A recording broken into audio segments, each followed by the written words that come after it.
Hola, ¿cómo están? Mi nombre es Carlos Veloz y hoy les vengo a explicar lo que es el liderazgo y algunas cosas sobre ser un líder y algunas teorías sobre el mismo tema. Liderazgo. Se puede decir que el liderazgo es el proceso mediante el cual los administradores tratan de influir sobre sus colaboradores para que logren metas de trabajo prefijadas. Es el arte o proceso de influir en las personas para que se esfuercen voluntaria y entusiastamente en el cumplimiento de metas grupales. ¿Qué es un líder? Un líder es una persona capaz de influir en los demás. Tiene una característica principal, la cual es la habilidad para conducir equipos de trabajo. Tiene visión de futuro. Persigue el bien de la empresa como el de cada miembro. Lucha con auténtica pasión por los objetivos grupales e individuales. Se dice que no es líder quien quiere, sino quien puede. Tenemos otras características del líder que son consistente con las necesidades del grupo, combinar el ejercicio intelectual, moral y espiritual, dominio de sí mismo, generar energía y credibilidad, actuar de acuerdo a las circunstancias pero supeditas estas a la propia percepción, no embarcarse a comportamientos preestablecidos. Tenemos unas virtudes principales del líder, las cuales son sabiduría, prudencia, justicia, fortaleza, perseverancia, prestación o retórica, alegría, espíritu de servicio y sacrificio, magnanimidad, humildad, solidaridad o caridad. Todo esto hace que toda persona puede, en principio, desarrollar en algún grado de características acercándose al perfil ideal de un líder. Es decir, si un líder cumple estas características y estas virtudes, se puede decir que esa persona es un líder. Tenemos diferencias entre ser un jefe y ser un líder. El jefe maneja a sus empleados, en cambio el líder los dirige. El jefe depende de la autoridad, el líder no, el líder de su buena voluntad. El jefe inspira temor, el líder inspira entusiasmo. El jefe dice yo, yo, yo. El líder dice nosotros. El jefe justifica el desperfecto, el líder corrige sus desperfectos. El jefe dice háganlo, en cambio el líder dice vamos a hacerlo. Como principios de liderazgo tenemos lograr el bienestar del subordinado, conocer qué es lo que piensa el subordinado después de una represión, mantener la conducta habitual. Cuando invada la indisciplina, algo anda mal, corregir los errores, no reprender en frente de otros.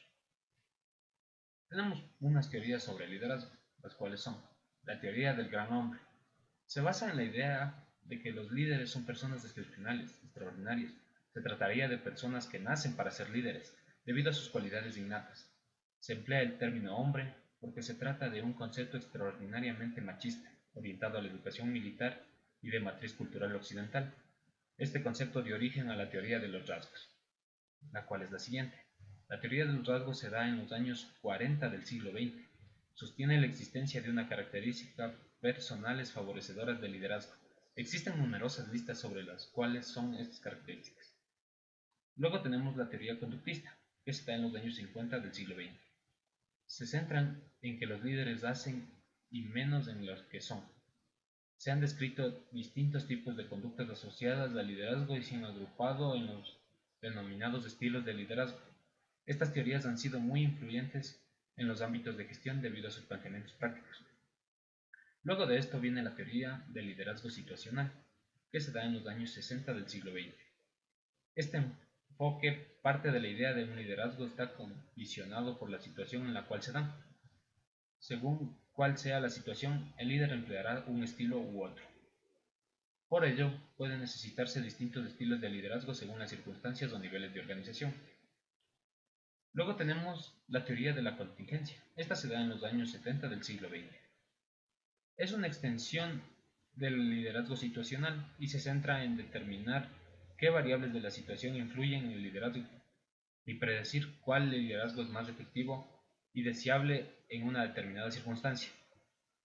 Luego nos llega la teoría transaccional en los años 80 del siglo XX. Este enfoque enfatiza la importancia de las relaciones entre los líderes y sus seguidores. Se centra en los beneficios mutuos que se dan entre ambos protagonistas del liderazgo. Los líderes establecen contratos con sus seguidores, los cuales son recompensados según su grado de lealtad. Luego de esta, en estos mismos tiempos se diría, tenemos la teoría de la atribución.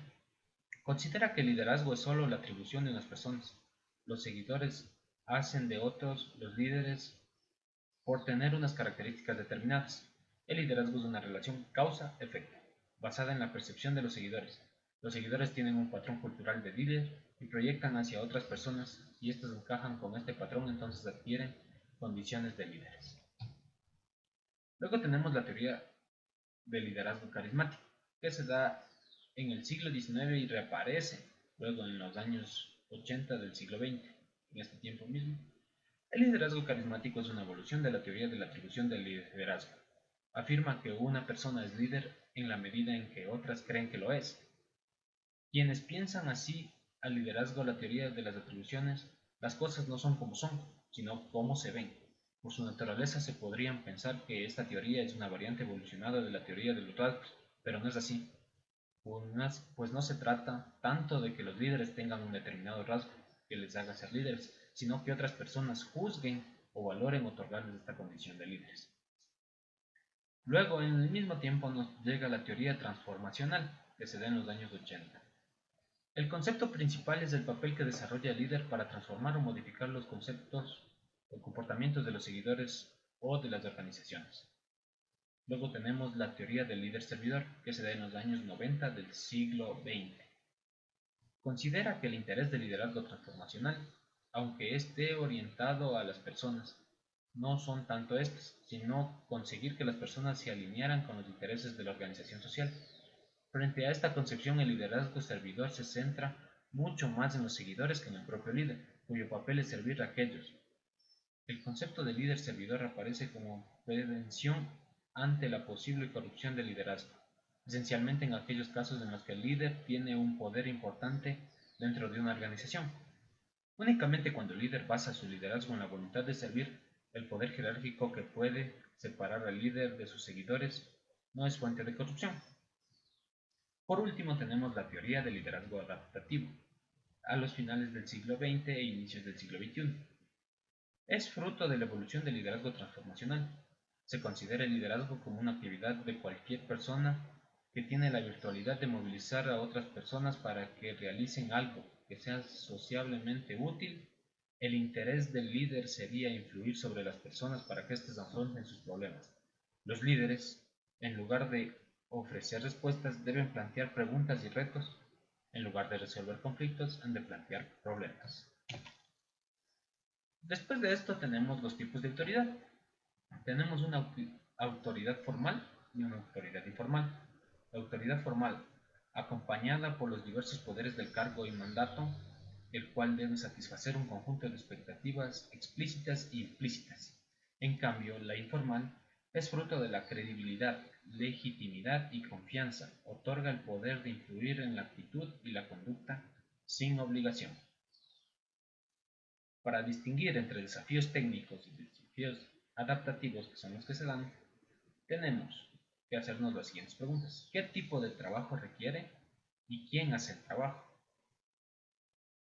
En el técnico, ¿qué tipo de trabajo requiere? Es aplicar conocimiento actual. ¿Quién hace el trabajo? Las autoridades. En el adaptativo, aprender nuevas formas de proceder sería el tipo de trabajo que requiere. ¿Y quién lo hace? Las personas con el problema. Luego tenemos los principios estratégicos. Los principios estratégicos, el primero sería subirse al balcón. Segundo, identificar el desafío adaptativo. Tercero, controlar el nivel de ansiedad entre las personas. El cuarto, mantener la atención enfocada en el problema y evitar evasión del trabajo. 5. Devolverle el trabajo a la gente a un ritmo que puedan tolerar. 6. Proteger a las voces que ejercen liderazgo sin autoridad. Ventajas de la autoridad formal para el ejercicio de liderazgo. Tenemos tener la atención, facultad de estructurar el poder decisorio, posibilidad de orquestar el conflicto, posibilidad de controlar el flujo de información, manejar el ambiente de contención, escoger el proceso decisorio y Luego tenemos las ventajas de la autoridad informal para el ejercicio del liderazgo, las cuales son: la primera, puede concentrarse en un solo tema. 2. Tiene más margen para la desviación creativa. 3. Más información del frente de batalla. 4. La posibilidad de encarar la causa. Luego tenemos unas diferencias entre gerentes y líderes. El gerente, manejo de complejidad. El líder, promoción y manejo del cambio. Gerente, planificar y presupuestar. Líderes, fijar la dirección del cambio.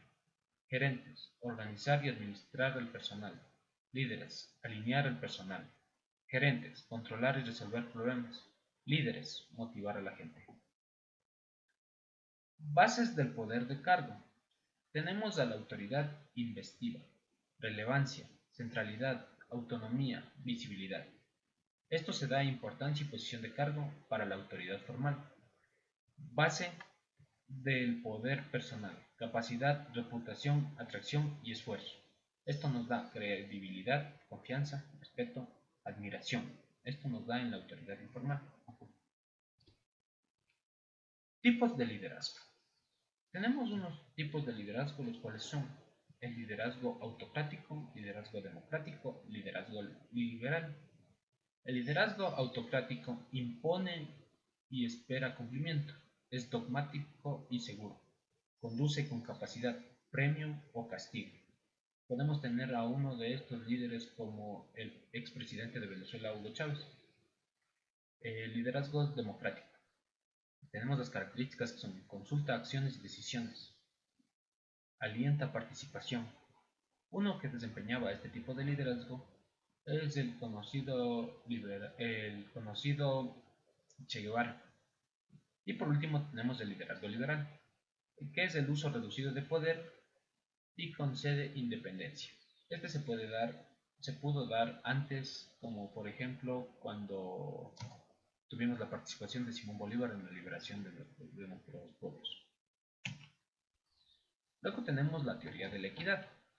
Esta se dice que el equilibrio o desequilibrio de recompensas. Tenemos recompensa inequitativa. Tenemos recompensa equitativa y recompensa más que equitativa. La primera es la insatisfacción, baja producción, abandono de trabajo. La recompensa equitativa por conservación del mismo nivel de producción, y la recompensa más equitativa que se da cuando un empleado trabaja más intenso sin desestimar la recompensa. Tenemos un ejemplo de un líder que se podría decir que sería un entrenador de fútbol, el cual es conocido como Pep Guardiola. Él nunca perdió el objetivo para alcanzar el éxito. La fórmula: trabajo y sacrificio constante sin dejarse llevar por la euforia. Él nos da unas claves, las cuales son: superar la inexperiencia aprendiendo de los mejores, gestiona la presión sin perder el objetivo, asume la responsabilidad y quita presión al equipo, comunicativo y exigente, se rodea de colaboradores que dan valor, gestiona la diversidad con la dirección personalizada, grupo enfrente e individuos, gestiona el talento desde el compromiso y gestiona la cantera, es decir, a la afición y al resto de gente que depende de eso. Y por último, se pueden dar las características de un antilíder. Son personas que se pueden creer líderes, pero si cumplen estas características no lo son. Son lo contrario y estarían influyendo de manera negativa en los trabajadores. Esto sería ser soberbio, ser incumplidor, temeroso, apagado, rehuye el riesgo, deshonesto, falto de visión, egoísta, iluminario, autoritario. Con esto concluimos la presentación de un resumen de lo que podría ser el liderazgo, unas teorías, concepto de líder y antilíder. Con esto, muchas gracias por verme. Gracias. Nos vemos.